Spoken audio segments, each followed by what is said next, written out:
무언가 부족하고 모자라는 것이 우리가 사는 인생인 것 같습니다. 다들 뭔가 아쉬움이 있고 뭔가 갈급함이 있는 것이 우리의 삶입니다. 그런데 이 시편 23편을 고백한 그 사람은 꼭 다른 세상에 사는 사람의 고백같이 이 고백이 그렇게 들립니다. 내게 부족함이 없으리로다.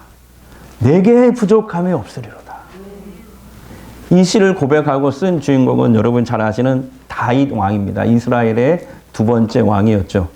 다윗은 인생을 살면서 어떻게 이런 귀한 고백을 할 수 있었을까요? 이런 고백을 할 수 있었던 그 원동력은 과연 무엇이었을까요? 그 비결이 오늘 본문에 나옵니다. 바로 하나님이 나의 목자가 되시기 때문입니다.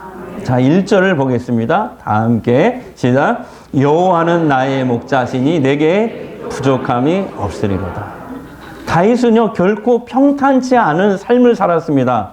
그는 고난의 삶을 살아가면서도 내게 부족함이 없으리로다. 내게 부족함이 없으리로다.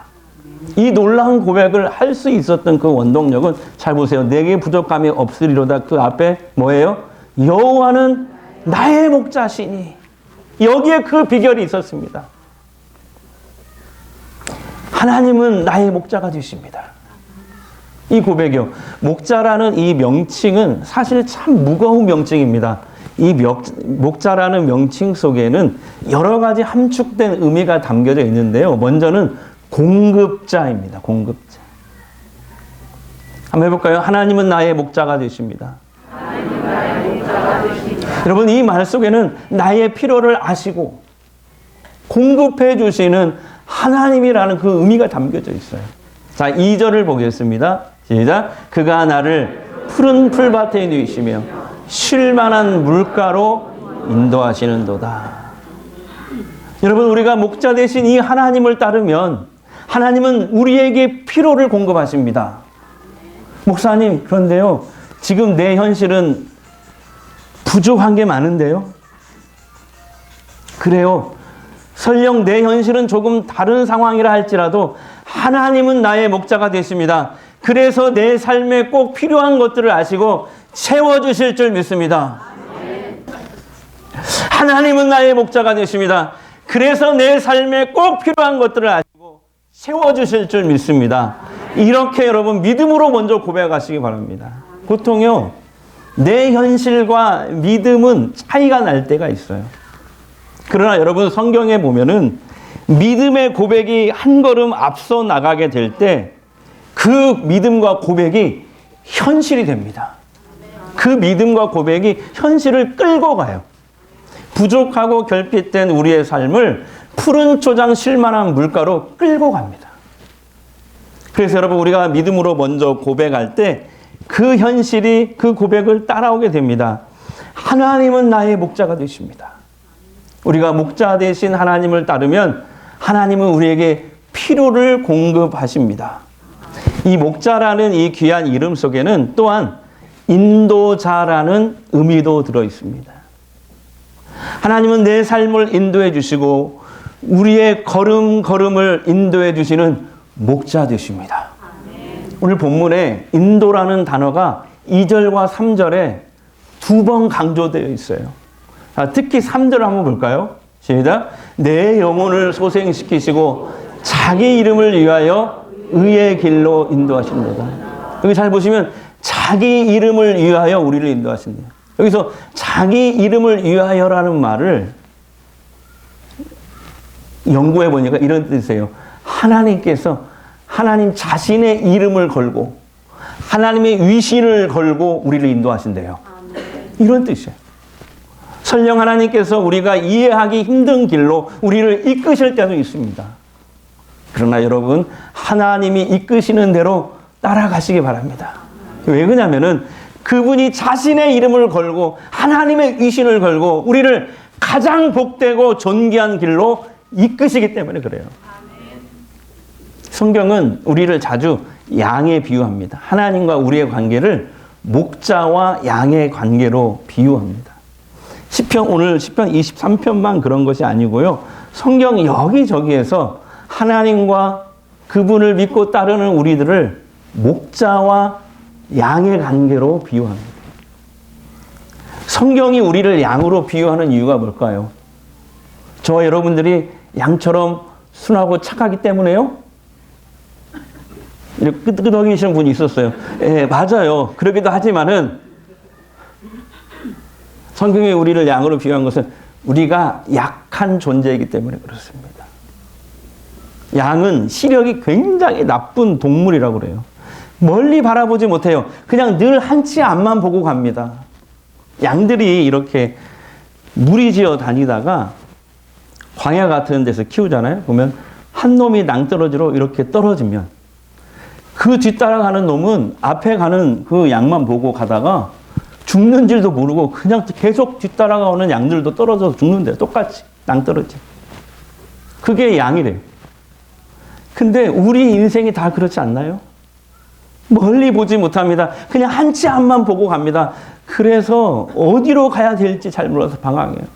그냥 사람들이 가니까 그 길로 가면은 되니까 그 따라가다가 멸망당하고 불행하고 고통을 당하는 것입니다.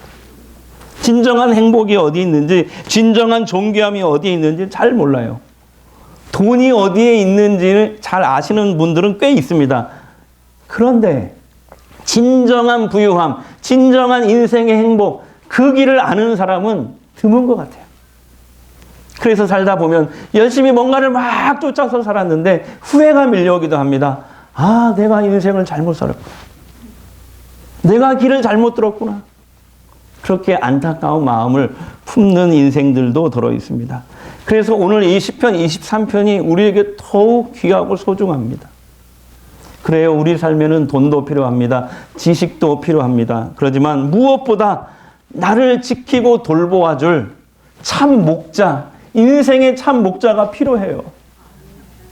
어릴 때는 부모님이 목자가 되어주셨고 커서는 좋은 스승이 목자가 되어주지만 우리 모두는 다 약한 인간인지라 우리 인생에 더 귀한 목자가 필요합니다. 우리 인생을 바르게 이끌어 주실 참 목자가 필요합니다. 그분이 누구예요? 하나님이십니다. 여러분, 하나님이 나의 목자가 되십니다. 하나님이 나의 공급자가 되십니다. 하나님이 우리의 삶의 인도자가 되셔요.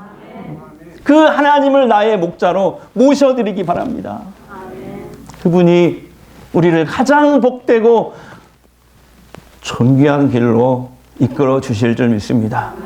자, 한 걸음 더 나가서 시편 23편이 우리에게 선포하는 중요한 진리가 또 있습니다. 다 같이 한번 읽어볼게요. 시작. 하나님은 고난 중에서도 나의 목자가 되십니다. 4절을 볼게요. 4절. 내가 사망의 음침한 골짜기로 다닐지라도 해를 두려워하지 않을 것은 주께서 나와 함께 하심이라. 주의 지팡이와 막대기가 나를 안위하시나이다. 아멘. 하나님은요, 내 삶의 힘겨운 순간에도 나의 목자가 되십니다. 평탄할 때도 나의 목자가 되시지만 내 삶이 정말 힘들고 무거울 때도 변함없이 나의 목자가 되어주십니다. 여러분, 시편 23편 이 다윗의 고백은요, 그가 푸른 풀밭 쉴만한 물가에서 지은 시가 아니에요. 다윗의 인생을 여러분 아시죠? 10여 년 전, 왕이 되기 전 10년 동안 사울에게 쫓겨다녔어요. 죽음의 위협을 느끼며 살았습니다. 특공대에 3,000명을 풀어가지고 다윗을 죽이려고 했다니까요. 10년 동안. 특수부대 풀어가지고. 심지어 왕이 됐어도 자기 아들한테 쫓겨다녔잖아요. 죽을 고비를 넘기기도 했습니다. 그렇게 다윗의 곁에는 항상 사망의 음침한 골짜기가 있었어요. 바로 그 고난의 자리에서, 그 자리에서 나온 고백이 오늘 시편 23편의 이 시입니다. 그의 하나님을 향한 고백이 오늘 이렇게 아름다운 노래가 됐고 아름다운 시가 된 것입니다. 오늘 성경에 기록된 것입니다. 사망의 음침한 골짜기에서도 하나님은 여전히 나의 목자가 되시니 내게 부족함이 없습니다. 이런 고백. 지난주 어느 성도님이 제게 이런 질문을 했습니다. 목사님, 제가 아는 지인에게 전도를 하려고 하면은, 야, 하나님 믿는 네 삶은 왜 그러냐? 하나님 믿는 네 삶은 왜 이렇게 어려움이 있는데? 아니, 하나님 믿어도 저 잘 사는 것 같지도 않고 별거 없을 것 같다며 거절을 당할까봐 망설여진대요. 그러니까 그분은 하나님을 믿는 사람들의 고난과 고통의 문제를 저한테 질문한 거예요. 제가 다시 이렇게 답변해 드릴게요. 그분한테도 이렇게 했지만은, 여러분, 우리가 사는 세상은 우리의 죄로 인해서 상처나고 망가졌다고 성경은 진단하고 있습니다. 인간의 모든 불행과 고통은 모두 우리의 죄 때문이라고 말씀하십니다.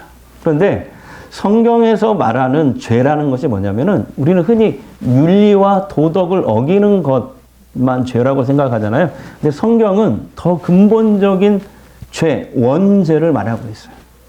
즉, 원죄가 뭐냐면 쉽게 이거예요. 하나님이 나와 이 세상의 주인인 것을 거부하는 것입니다.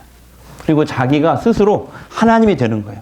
세상에 자기가 주인이 되어서 자기 욕심에 따라, 자신의 뜻에 따라, 자신의 정욕에 따라 살아가는 모든 것을 성경은 원죄다, 이렇게 얘기합니다. 한번 해볼까요? 시작. 그럴 줄 알았어요. 원죄란 하나님을 마음에 두기 싫어하고 자신과 이 세상의 주인으로 삼지 않으려는 본능. 이것이 원죄입니다. 더 근본적인 죄. 우리를 불행에 빠뜨리고 우리를 고통스럽게 하는 죄가 바로 그거라는 거예요. 그런데 우리가, 여러분 생각해 보세요. 우리가 자신과 이 세상의 주인이 되어 살아도 문제가 없으려면 우리 자신이 하나님처럼 전지전능한 존재가 되어야 되는데, 그렇게 해야만 되잖아요. 그래야 우리 삶에 문제가 생기지 않을 것입니다. 그러나 여러분, 우리는 아까 얘기했듯이 전지전능한 존재가 아니에요. 정말 무지하고 무능한 존재. 한 치 앞도 모르잖아요. 그러므로 우리는 우리 스스로 주인이 되어 살아서는 안 됩니다. 근데 사탄은 자꾸 우리에게 속삭입니다. 야, 이 세상의 주인은 너야. 네가 세상의 왕이야. 네가 하나님이야. 우리가 주인이 되어서 세상을 살면은 우리는 불행하고 실패하고 결국 망할 수밖에 없다는 걸 사탄이 잘 알기 때문에 우리를 늘 속입니다. 여러분, 우리에게 참 목자가 필요합니다. 우리에게 목자가 필요해요. 우리의 인간은 죄 때문에 고통과 불행이 있는 그런 세상을 살다가 죽으면 심판받고 지옥 형벌을 받을 운명에 놓여 있대요. 죽으면 끝나는 것이 아니라 사람이 죽는 것은 하나님께서 정하신 것이요, 그 뒤에는 뭐가 있다? 심판이 있다라고 말씀하고 있어요. 근데 하나님은 그런 죄인인 우리들을 불쌍히 여기서 우리를 그 죄와 사망의 법에서 구원하시고자, 건져내시고자 구원자 예수님을 세상에 2000년 전에 보내신 것입니다. 그 예수님이 우리의 구원을 위해서 하신 일은 뭐냐면 우리의 죄값을 다 뒤집어 쓰고 십자가 위에 못 박혀 죽으셨어요. 그래서 우리의 죄값을 치르셨습니다. 그리고 그분은 3일 만에 부활하셔서 이 세상의 유일한 구원자라는 것을 스스로 증명해 보이셨습니다. 우리는 십자가에 죽으시고 부활하신 그 예수님이 이 세상 유일한 구원자라고 믿습니다. 하나님은 그러면서 우리에게 이 약속을 성경을 통해 주셨어요. 누구든지 예수 믿으면 멸망하지 않고 영생을 얻게 되리라. 영접하는 자, 곧 그 이름을 믿는 자들에게는 하나님의 자녀가 되는 권세를 주셨으니 믿으면 하나님의 자녀가 된대요. 뿐만 아니라 오늘 10편 23편 말씀처럼 하나님께서 우리의 목자가 되어주신대요. 그러면은 아까 그분의 질문대로 믿는 자와 안 믿는 자가 차이점 뭐냐? 똑같이 이 죄로 인해서 깨어진 세상에 살면서 고통과 괴로움을 당하고 있는데 뭔 차이가 있느냐? 이런 차이가 있어요. 믿는 자는 그 고난과 고통 속에서도 하나님이 우리의 목자가 되어주신다는 거예요. 세상 사람들은 목자가 없잖아요. 방황하잖아요. 어려움과 고통 앞에서 좌절하거나 어디로 가야 할지 몰라서 방황합니다. 때로는 극단적인 선택을 하기도 하죠. 그러나 우리 하나님을 믿는 사람들은 고통과 고난에 온다 할지라도 그 속에서 우리를 다시 일으켜 세우실 목자가 있다는 거예요. 그분이 누구예요? 하나님입니다. 하나님이 나의 목자가 되십니다. 시작. 오늘 핵심 단어는 그거예요. 성도님, 얼른 적으세요. 여기다가. 바로 하나님의 공급하심과 인도하심, 보호하심으로 어려움 가운데서 우리는 다시 일어서는 사람들이에요. 이게 안 믿는 자와 믿는 우리의 가장 큰 차이점입니다. 그 탤런트이면서 영화 배우인 최강희 씨라고 아시나요? 한번 사진 보여주세요. 이분인데요. 아시나요? 모태신앙이었어요. 근데 교회를 잘 안 다녔어요. 그러던 어느 날 이제 연예인이 돼가지고 열심히 찍은 영화 2편이 흥행이 실패를 하게 됩니다. 그때 심한 우울증에 빠집니다. 이 최강희는 강남 한 복판에서 몇 시간씩 막 울면서 미친 사람처럼 막 돌아다닙니다. 내가 이렇게 살아서 뭐하냐. 자살 충동이 계속 일어납니다. 그런데 그녀에게는 그녀를 위해 기도하는 엄마가 있었어요. 엄마랑 다시 교회에 나가기 시작합니다. 어느 날 예배 드리고 기도하는데 그 기도하는 시간에 그녀에게 성령이 강하게 임한 거예요. 회개의 눈물이 터져 나옵니다. 그동안에는 자기가 죄인이라고 한 번도 생각해 본 적이 없는데 이상하게 그날은 어릴 때부터 지금까지 지었던 모든 죄가 다 생각이 나더래요. 여러분, 누가 하신 일이에요? 성령 하나님께서 하신 일이죠. 누구든지 성령이 아니고서는 예수를 주라고 하실 수 없느니라. 그날 이 최강희에게 성령 하나님께서 임하신 거죠. 그 순간에 눈물이 터져 나오면서 예수님, 저는 죄인입니다. 살려주세요. 막 자살 중독이 일어나니까. 그리고 이제 엄마를 따라서 새벽 기도에 이제 나가기 시작합니다. 그러면서 도저히 끊지 못했던 술과 담배를 다 끊게 됩니다. 더 놀라운 변화가 뭔지 아십니까? 교회 와서 이렇게 기도를 하면은 하나님이 자기의 위로자가 되어주신다는 거예요. 뭔가 하나님이 자기를 싹 이렇게 감싸주시는 그런 느낌을 받는다는 거예요. 예배 드리고 나면 힘이 주어진다는 거예요. 네. 최근에 이분 소식을 제가 인터넷 기사로 찾아봤는데 이제 모든 슬럼프를 다 딛고 어느 라디오 방송을 진행하고 있는데요. 세상에 그게 대박이 났대요. 최근 일이에요, 지금. 근데 이렇게 그녀가 얘기하더라고요. 연기와 하나님 중에서 한 가지를 택해야 한다면 나는 이제 하나님만 택하겠습니다. 다시는 주님 없이 혼자 제멋대로 살아갔던 옛날 생활로 내 돌아가고 싶지 않습니다. 이제 나의 꿈은 목자 되신 그 하나님과 동행하며 살고 싶습니다. 동행하며 살고 싶습니다. 이런 얘기도 했어요. 하나님 나라를 위해서 나 멋지게 쓰임받고 싶습니다. 성도 여러분, 평탄할 때도 주님을 붙들지만은 사망의 음침한 골짜기처럼 느껴지는 그 고통 속에서도 여러분 주님을 꽉 붙잡기를 바랍니다. 그런데 저도 마찬가지였지만은 이게 삶의 어려움이 확 닥쳐오잖아요. 그 강도가 막 세지잖아요. 목사인 저도 그랬는데 이 고백이 안 나와요. 하나님은 나의 목자가 되십니다. 이 고백이 안 나와요. 사실 정말로 그 믿음과 고백이 필요한 그 순간이 그때잖아요. 근데 그 순간에는 이 고백을 놓아버립니다. 심지어 죄송해요. 하나님이 나를 떠나버리신 건 아닌가? 나를 버리신 것이 아닌가? 아니, 하나님이란 분이 애초에 존재하지도 않았는데 내가 허상을 쫓아온 것이 아닌가? 이런 회의가 들 때도 있어요. 그런데 저의 고백이지만 성도 여러분, 그럴 때도 시편 23편을 나의 고백으로 잡으시기 바랍니다. 사망의 음침한 골짜기를 다닐지라도 하나님은 그곳에서도 여전히 나의 목자가 되십니다. 이렇게 고백을 했더니 그분이 저 여러분의 보호자가 되어주실 것입니다. 여러분 능히 지켜주실 것입니다. 시편 23편이 주시는 하나님의 마지막 약속이 있어요. 다 같이 읽겠습니다. 자, 하나님은 죽음 너머에서도 나의 목자가 되십니다. 죽음 너머에서도. 자, 6절 보세요. 6절 시작. 내 평생의 선하심과 인자심이 반드시 나를 따르리니 내가 여호와의 집에 영원히 살리라. 여호와의 집이 어디예요? 쉽게 말하면 천국. 천국은 어떤 곳이냐? 하나님이 목자가 되고 우리는 양이 되어서 영원토록 함께 사는 곳. 천국.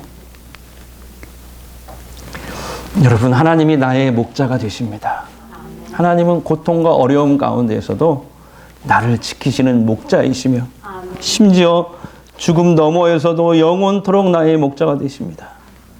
내가 여호와의 집에 영원히 살리로다. 요즘에 그 젊은이들이, 대학생들이 많이 쓰는 스마트폰이 있는데 뭔지 아세요? 저는 죽었다 깨어나도 삼성폰만 쓰는데 우리 아들들 보니까 아이폰만 쓰더라고요. 근데 그 아이폰을 만드는 사람이 누군지 아시죠? 미국 애플사의 스티브 잡스라는 사람입니다. 이분 아시죠? 예. 몇 년 전에 암으로 세상을 떠났죠. 그가 살아있을 때는 당대 미국에서 최고의 부자였어요. 최고의 부자. 미국에서 최고의 부자는 세계 제1의 부자라는 뜻이죠. 그런데 그가 세상을 떠나기 전에 했던 말들이 요즘 사람들에게 많이 회자가 되고 있습니다. 스티브 잡스의 마지막 말은 이거였습니다. 이 세상에서 제일 비싼 침대가 무슨 침대일까? 병들어 누워있는 침대다. 너는 내 차를 운전해 줄 수 있는 사람을 고용할 수 있고 너에게 돈을 벌어다 줄 사람을 구할 수도 있다. 하지만 너 대신 아파해 주거나 너 대신 죽을 사람은 없다. 현재 우리의 삶의 어느 순간에 결국 시간이 지나면 삶이란 극의 커튼이 내려오는 순간을 맞이하게 될 것이다. 이런 얘기를 했어요. 여러분, 교회는 죽음 이후를 잘 준비시키도록 도와주는 곳입니다. 하나님을 믿고 내 인생의 목자로 삼으면 하나님께서 죽음 너머에서도 이 세상뿐만 아니라 죽음 너머에서도 영원토록 나의 목자가 되십니다. 지난주 신방을 했는데요. 제가 그 성도님에게 큰 감동을 받았어요. 제가 얘기하면 대충 누군지 아실 거예요. 우리 교회 최고령 성도님이십니다. 90이 넘으셨어요. 목사님들께 식사를 대접하고 싶다고 한 달 전부터 이렇게 얘기하셔서 2주 전에 그러면 식사하십다 그랬더니 그날 이분이 아파버렸어요. 그래서 또 2주를 미뤘거든요. 그래서 한 달 만에 식사를 하게 됐는데 그분이 제 손을 꼭 잡고 하시는 말씀이 이런 얘기였어요. 목사님, 제가 요즘 하나님 앞에 이렇게 기도하고 있습니다.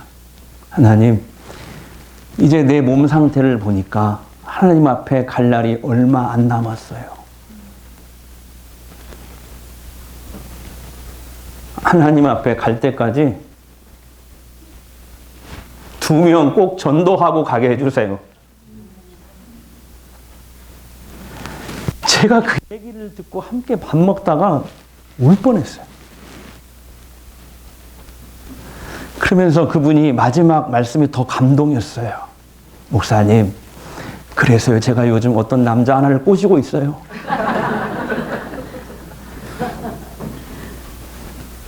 저를 울렸다 웃겼다 하더라고요. 90 넘은 그분이 남자를 꼬시고 있대요. 지금. 추수 전도 운동 다음 주까지 한 주 남았는데요. 그분의 기도 제목이 우리들에게 큰 도전이 됐으면 좋겠습니다. 사랑하는 성도 여러분, 하나님은 나의 목자가 되십니다. 해볼까요? 하나님은 나의 목자가 되십니다. 옆 사람에게 하나님이 당신의 목자가 되십니다.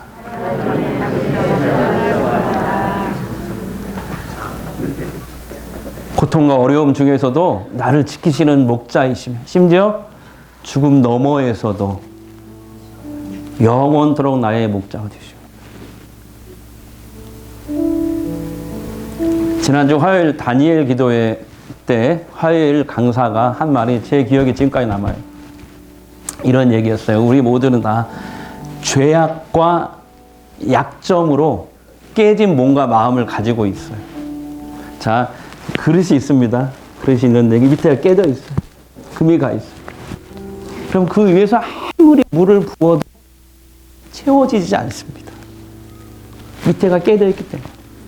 채워지지가 않아서 계속 공허한 거예요. 아무리 부어도 계속 새 나가기 때문에 공허한 거예요. 돈을 아무리 우리 인생에 계속 부어도, 권력과 명예를 계속 부어도 깨어졌기 때문에 다 공허해지는 거예요. 우리의 인생이 만약 이런 상황이라면 어떻게 해야 할까? 이런 놀라운 얘기를 하더라고요. 그 깨진 그릇이 만약에 강과 바다에 풍덩하고 들어간다면 그 그릇이 크든 작든, 깨진 부분이 크든 작든 온전히 채워진다는 거예요. 그렇습니다. 우리는 목자 대신 하나님 안에 풍덩 잠길 때에만 우리 인생의 공허함, 우리의 불안함, 우리의 연약함이 가득 채워지는 줄 믿습니다. 오늘 초청되어 오신 분들, 여러분도 예수 믿으시고 하나님의 백성이 되십시오. 예수 믿고 오늘 하나님을 나의 목자로 삼으십시오. 그러면 주께서 여러분의 목자가 되어 주실 것입니다. 공급하실 것입니다. 인도하실 것입니다. 나 아멘 할 때까지 계속 할 거예요. 지키실 것입니다. 보호하실 것입니다.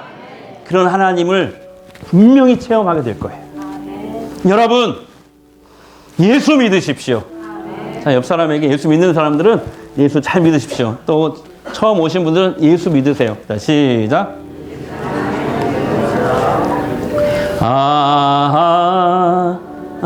하나님의 은혜로 있을 데 없는 자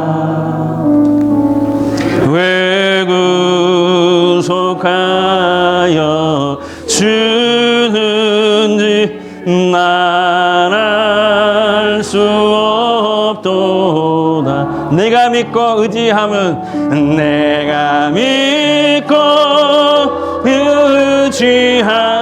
의지함은 내 모든 형편 하시는 주님 늘 보해 주실 것을 나는 확실히야. 내가 믿고 의지함은 내가 믿고 또 의지함은 내 모든 형편 하시는 주님 늘 보해 주실 것을 나는 확실히 하네. 나는 확실히 하네. 이 시간 우리 합심으로 한번 기도하겠습니다. 하나님은 나의 목자가 되십니다. 우리가 하나님을 믿고 따를 때 하나님은 우리의 목자가 되어주십니다. 하나님은 고통과 어려움 중에서도 나를 지키시는 목자이시며 심지어 죽음 너머에서도 영원토록 나의 목자가 되십니다. 깨진 그릇 같은 우리들이 목자 되신 하나님 안에 풍덩 잠기게 하셔서 우리의 인생의 공허함, 불안함, 연약함이 가득 채워질 줄로 믿습니다. 성령님 우리의 갈 길을 인도하여 주시옵소서. 우리 잠시 합심해서 기도하겠습니다. 우리 아버지 하나님 감사합니다. 주님께서 저희들을 오늘 사랑하셔서 이렇게 예배드리게 하시니 감사합니다. 하나님은 나의 목자가 되십니다. 하나님은 우리를 믿고 따를 때 하나님은 우리의 목자가 되어주십니다. 하나님은 고통과 어려움 중에서도 나를 지키시는 목자이시고 심지어 죽음 너머에서도 영원토록 나의 목자가 되십니다. 깨진 그립 같은 우리들이 목자 되신 하나님 안에 풍덩 잠기게 하셔서 우리 인생의 공허와 불안함의 날감이 가득 채워질 줄 믿습니다. 성령님 우리의 갈 길을 인도하여 주시옵소서. 하나님, 우리 삶에는 돈도 필요합니다. 지식도 필요하지만 무엇보다 나를 지키고 돌아보아줄 인생의 참 목자가 필요합니다. 어릴 때는 부모님이 목자가 되어주시고 커서는 좋은 스승이 목자가 되어주지만 모두 약한 인간인지라 더 귀한 목자가 필요합니다. 하나님이 나의 목자 되십니다. 하나님이 나의 공급자 되십니다. 하나님이 우리 삶의 인도자가 되십니다. 특별히 초청받아 오신 분들, 하나님을 나의 목자로 모셔드려서 우리 인생의 공급자가 되시고 인도자요 보호자가 되시는 그 살아계신 하나님을 그분들도 경험하게 하옵소서. 간증하게 하옵소서. 하나님께서는 자신의 이름을 걸고 하나님의 위신을 걸고 하나님을 믿고 따르는 자를 쉴만한 물가 푸른 풀밭 같은 가장 복되고 존귀한 길로 이끄심을 믿습니다. 어디로 가야 할지 몰라 방황하는 우리들을 바른 길로 인도하실 줄 믿습니다. 이제 치유기도 하겠습니다. 아픈 곳에 손을 대십시오. 또는 두 손을 가슴에 대십시오. 이 시간 주님이 원하시면 치유될 줄 믿습니다. 주님, 아픈 내 몸과 마음을 만져주시옵소서. 회복시켜 주시옵소서. 성령의 기름을 발라주시옵소서. 하나님의 살아계심을 보게 하옵소서. 내가 나사렛 예수 이름으로 명하노니 병만은 물러갈지어다, 악령은 떠나갈지어다.